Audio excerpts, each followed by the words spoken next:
Uzima n'ubutunzi butaragana ubwenge, kiruko n'isoko iterambere ry'ejo. Mugira na buzima ubutunzi butagaciro, shaka ubuzima none nibwo butunzi bukomeye.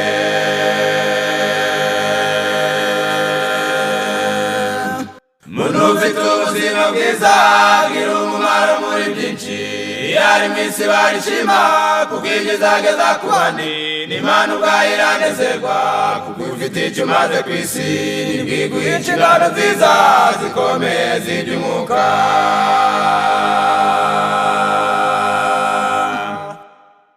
Nyumwamazi kuri gahunda y'ibinyampeke n'amatunda, imboga ntizikabura iwawe, ewe mugenzi ujya mu ijuru.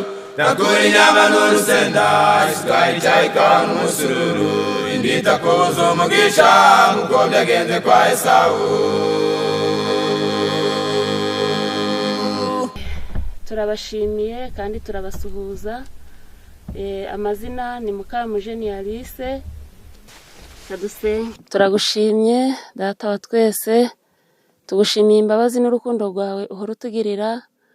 Waturinze mu isi ya benshi bamaze kuva muri uyu mubiri, twe turacyariho kubw'imbabazi zawe, izina ryawe rihabwa icyubahiro. Washimye ko tubaho kubw'ibyo waduhaye bitubeshaho.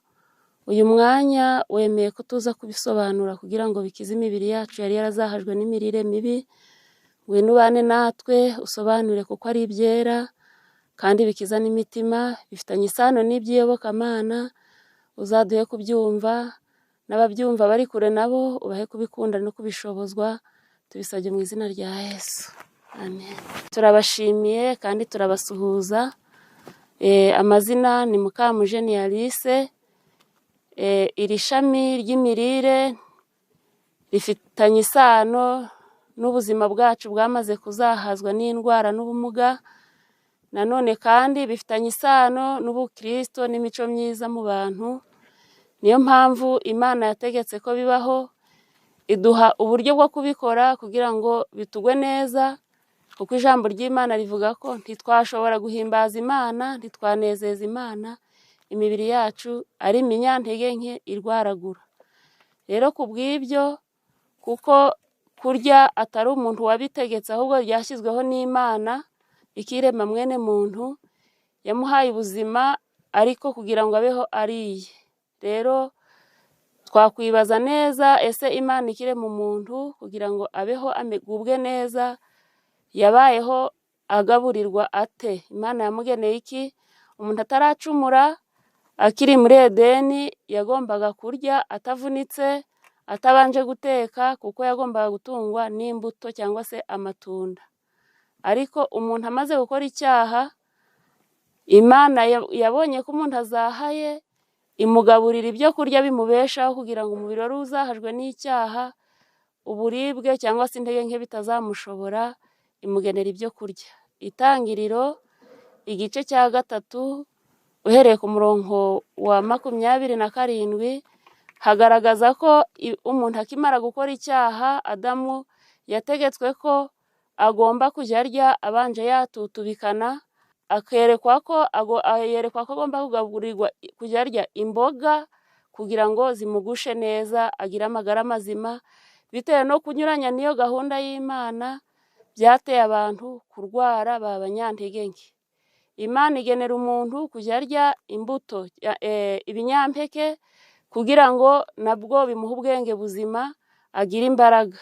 Rero kubw'iyo mpamvu, natwe mu byo tugiye kurebera hamwe mu gutegura iri funguro ryacu, ibyo kurya bikiza, nuko turi burebe kutabyitaho icyo bidutwaye, kudaha agaciro ishami ry'imirire, byangiriza ubuzima bwacu, abantu bagapfa, umuntu akarizwa nuko yapfushije uwe, ariko inkomoko yaraturutse mu kunyuranya na ya gahunda Imana yahaye umuntu muri Edeni. Rero turaza kureba mu gitabo cy'inama ku mirire kugira ngo turebe koko niba umuntu anyuranije na ya gahunda y'Imana. Imana yahaye umuntu kurya imbuto akiri muri Edeni. Amaze gucumura yirukanwe muri Edeni, ahabwa imboga, arongera ahabwa ibinyampeke cyangwa se umutsima kugira ngo bimukomeze umutima, kandi ngo imboga nazo zimuha amaraso mazima umubiri we kuba umunyantege nke. Kutabyitaho rero abantu bakarya uko biboneye, bakarya uko bashaka, bakanyuranya n'ubushake bw'Imana. Icya mbere byazanye kuri mwene muntu ni uko ubutaka bwaravumwe, umuntu abwirwa ko agomba gupfa. Mu gitabo cy'inama ku mirire niho tugiye kurebera hamwe kutabyitaho, kutubahiriza iyo gahunda Imana yahaye mwene muntu icyo bidutwaye. Ni isubi ya 394 niho hatwereka ko guteka nabi ni intandaro y'uburwayi. Rero niyo mpamvu uyu mwanya tugiye kwiga guteka neza, tugahuza ibintu bitandukanye bigwa neza imibiri yacu kugira ngo umubiri ugubwe neza, kandi tureke ibikenewe mu mubiri ku munsi umuntu akeneye ko byose byuzuye. Hatwereka neza ko benshi mu bagore n'ababyeyi bagaburira abagize imiryango yabo ibyo kurya byatetswe nabi bitewe n'ubujiji no kutamenya guteka. Aba bantu benshi ngo bagaburira abagize imiryango yabo ibyo kurya byatetswe nabi, ariko bikomotse ku bujiji no kutamenya guteka. Hepfo bati ibi bihita bimendera nabi ingingo zigize urwungano ngogozi kandi bikarema amaraso mabi mu mubiri. Ingaruka ni uko umubiri ugaragaza ubwiyabire butewe na mikorobi zawinjiyemo, bikaba byakurikirwa n'uburwayi ndetse rimwe na rimwe hakabaho n'urupfu. Izi ni ingaruka dusomye bitewe n'uko abantu bateka nabi, bitewe n'ubujiji, bitewe n'uko batazi guteka. Ingingo zishinze kugogora ibyo kurya zimererwa nabi, ngo amaraso akajyamo mikorobe, abantu bakarwara bakaba abanyantege nke, ikindi bigakurikirwa no gupfa. Rero bigaragare ko urupfu ahanini indwara zikomoka mu kurya nabi. Rero kubw'iyo mpamvu ku isubi ya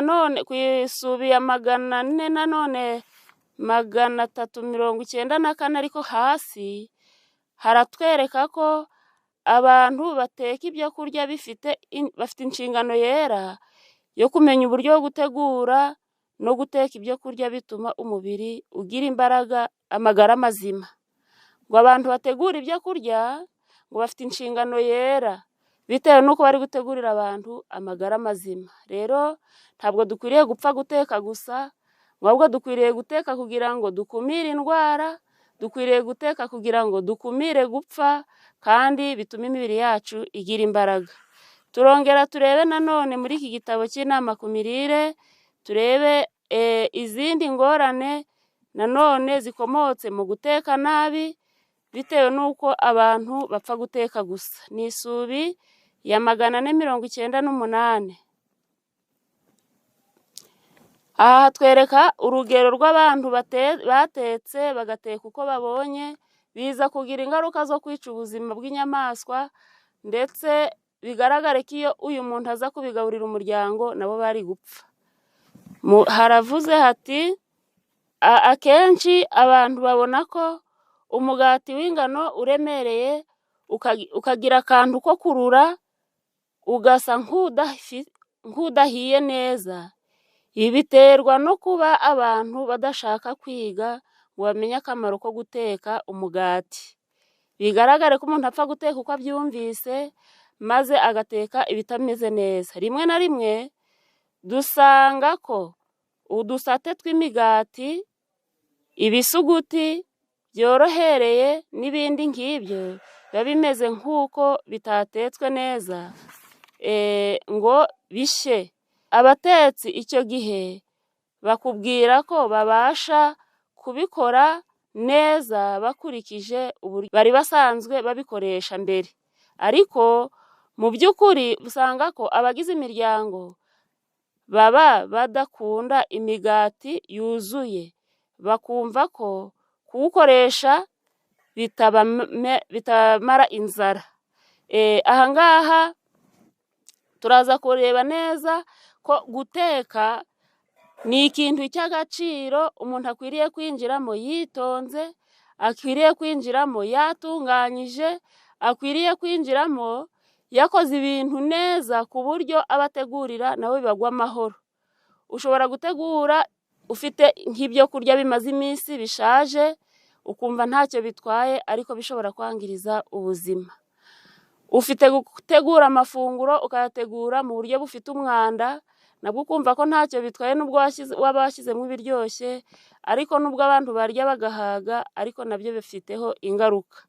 Rero ku bw'ibyo ibyo duteka ntago bipfa gukomeza ngo bidutunge neza ahubwo bitugwa nabi igihe cyose nanone natwe tubikoze nabi. Tugiye kureba hepfo mu ngo nyinshi usanga abantu barahindutse abarwayi bigogora kandi intandaro y'ubwo burwayi bwabo akenshi ikaba ishingiye mu kurya imigati itagira intungamubiri. Cyane ko abantu benshi bakunda imigati y'ifarine y'umweru idafite ibihagije bakabigira akamenyero, yagera mu igogora ntihute ikabagwa nabi nta kindi kibiteye bitewe n'akamenyero bafite mu miryango yabo.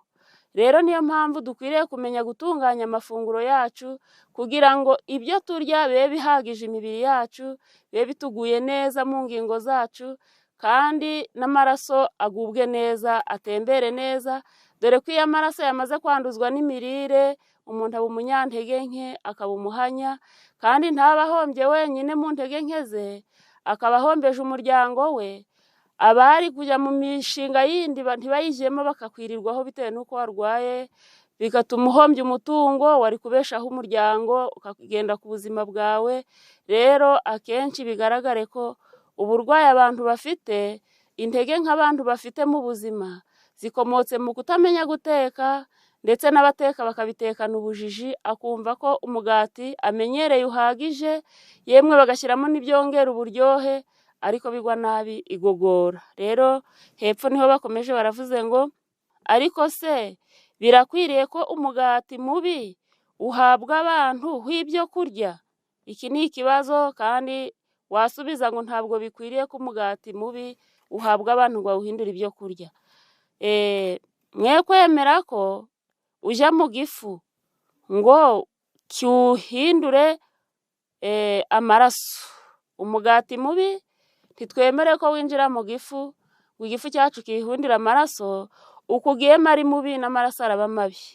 Hepfo barakomeje ngo mbese igifu gifite ubushobozi bwo kuryoshya umugati urura uremereye kandi wumye. Bivuze ko n'utegura umugati akwiriye gutegura umugati woroshye uba uryoshye utari kurura ku rugero rukwiriye, kuko ibitaryoheye akanwa ibyaguye nabi igifu bigwa nabi n'amaraso. Mbese igifu gifite ubushobozi bwo kuryoshya umugati urura uremereye kandi wumye kikawusya kandi ukaba mushya? Ntibishoboka. Hepfo barakomeje ngo abagore n'ababyeyi batigeze babona inyigisho ikwiriye kandi ntibagire n'ubumenyi mu byo guteka, usanga buri gihe bategurira abagize imiryango yabo ibyo kurya biteguye nabi kandi buhoro buhoro ku buryo budashidikanywa bikica ingingo z'urwungano ngogozi. Ibyo bikarema amaraso mabi mu mubiri atuma umuntu ahora kenshi agira indwara zandura, yego bikamutera gukenyuka imburagihe. Aya magambo ndayasubiramo rwose kuko mu bigaragara nuko abategura amafunguro ahanini bazi guteka ibiryoshye ariko ntabwo bazi guteka ibigwa neza umubiri. Rero aha bari kutwereka ko abagore ndetse n'ababyeyi batigeze bagira inyigisho ikwiriye kandi ntibagire n'ubumenyi mu byo guteka. Usanga buri gihe bategurira abagize imiryango yabo ibyo kurya bitetswe nabi, byateguwe nabi kandi buhoro buhoro ku buryo budashidikanywa. Ibi byo kurya umuntu abitetse nabi bikagenda byangiza umubiri ngo buhoro buhoro ndetse mu buryo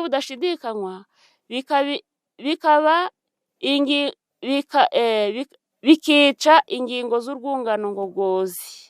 Ibyo byo kurya byangirije umubiri buhoro buhoro, byica ingingo z'urwungano ngogozi.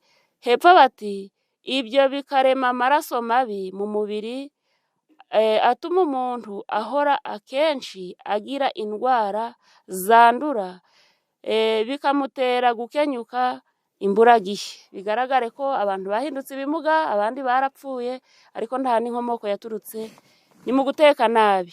Ndarangiza iyi subi. Hepfo barakomeje ngo abantu benshi bagiye ahacecekerwa bitewe no kurya imigati iremereye kandi irura. Abantu benshi bagiye bajya ahacecekerwa nta kindi kibiteye, ngo nuko bagiye barya imigati iremereye kandi irura. Bambwiye iby'umukobwa watetse umugati uremereye kandi urura, kugira ngo batabimenya maze ahishe ikosa rye. Yayijugunyiye ingurube nini ebyiri. Mu gitondo cy'umunsi wakurikiyeho, nyir'urugo asanga ingurube zapfuye.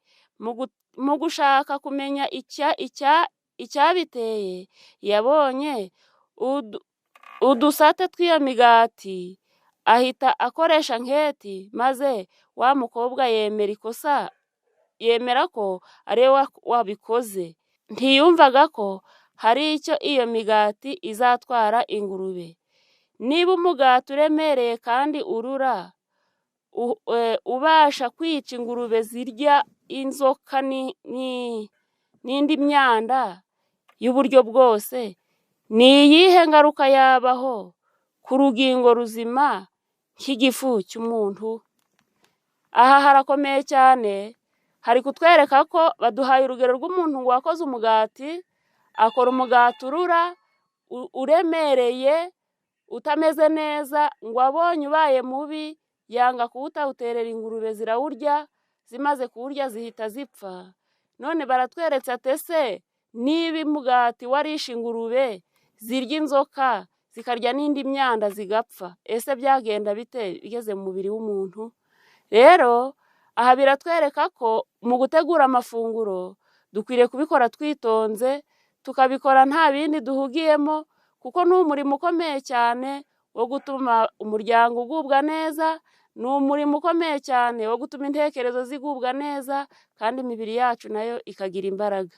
Rero kubw'iyo mpamvu Imana yashimye ko habaho ishami ry'imitekere myiza, kugira ngo tumenye gutandukanya ibyo kurya biryoshye gusa n'ibyo kurya bifitiye imibiri yacu akamaro. Kubw'iyo mpamvu rero dukwiriye kumenya ngo mbese mu gutegura amafunguro umuntu akeneye iki? Umuntu iyo bukeye mu gitondo ukaba ukangutse, birakwiriye ngo ubanze wibaze ku byo urya. Mbere y'ibindi byose utekereza, ukwiriye kwibaza ngo mbese turarya iki? Turarya ibimeze bite? Noneho kubw'iyo mpamvu umutetsi cyangwa se ushinzwe kugaburira umuryango afite inshingano yo kureba ko mu byo kurya yateguye bifite inyubakamubiri cyangwa se poroteyine. Iryo ni igaburo rikenewe mu buzima ku munsi, ku buryo ibyo bintu bigomba kuba byabonetse. Umutetsi agomba kuba yabitekerejeho, ntabyuke ngo apfe guteka ibyo abonye, n'ibyo afite akabanza yabigenzura kugira ngo arebe ko umubiri wabonye ibikenewe ku munsi.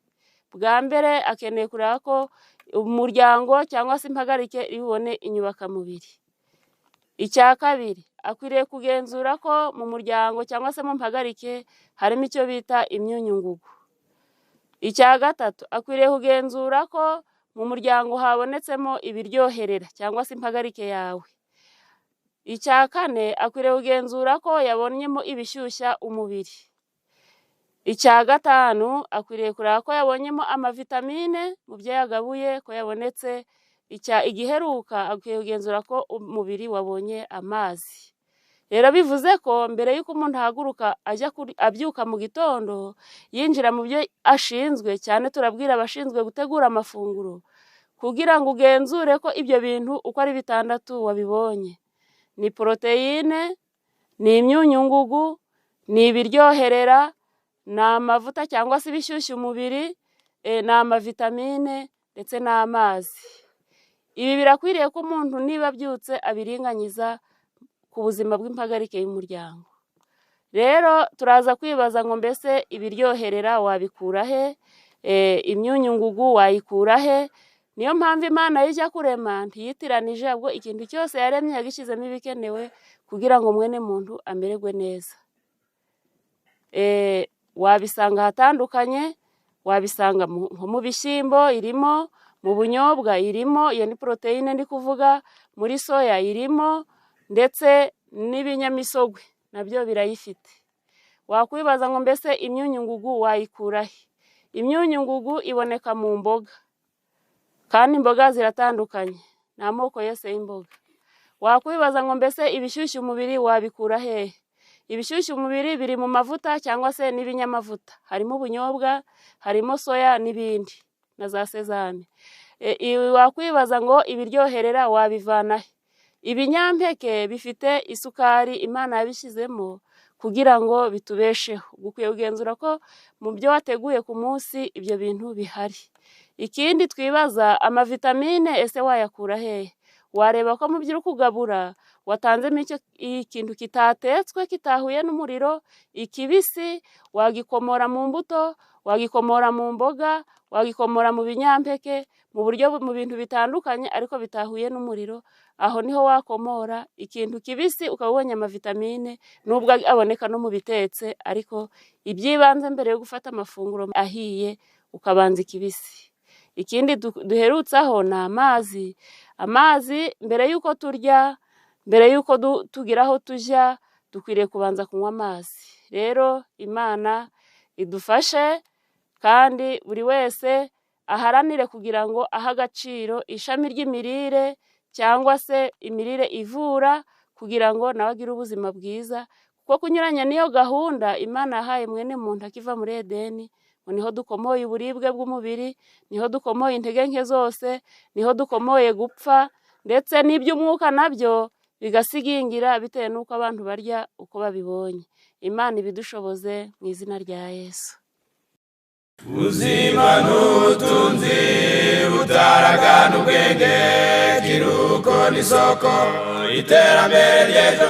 Mugira nta buzima ubutunzi butagaciro, shaka ubuzima none nibwo butunzi bukomeye.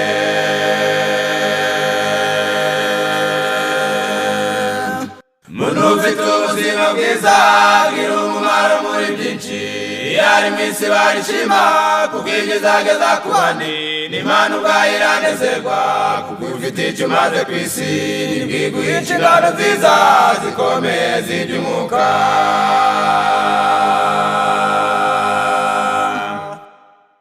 Nyumwamazi kuri gahunda y'ibinyampeke n'amatunda, imboga ntizikabura iwawe, yewe mugenzi ujya mu ijuru.